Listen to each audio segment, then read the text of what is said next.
হ্যাঁ বন্ধুরা, গাজরের পুর দেওয়া আর ক্যাপসিকামের পুর দেওয়া হচ্ছে লুচি তৈরি করছি। হচ্ছে ভেতরে পুর দেওয়া থাকবে। তার জন্য প্রথমে আমি এরকম নেচিটা করে নিয়েছি। নেচির ওপরে একটুখানি গাজরের কুচি ছড়িয়ে দিয়ে আমি এটাকে বেলে নেবো। আগে কিরম করে করছি দেখুন। পুর দেওয়া গাজর আর ক্যাপসিকামের পুর দেওয়া লুচি এরকম করে বেলে নিচ্ছি। প্রথমে গোল করে বেলে নিয়েছি,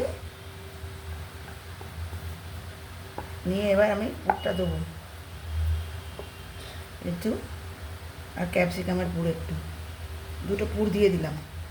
দিয়ে এবার এটাকে মুড়ে দিচ্ছি।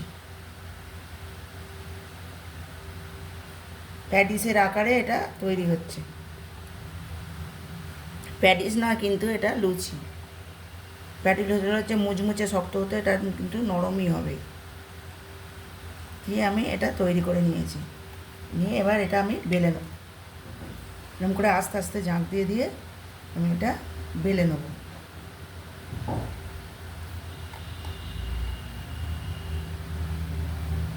ভেজে এরকম হবে। এই যে বেলার পরে এই জিনিসটা হবে। এবার আমি ভেজে দেখাবো। বেলার পরে এইরকম হবে, চৌকোনা হবে, চৌকোনা প্যাটিস টাইপের গাজর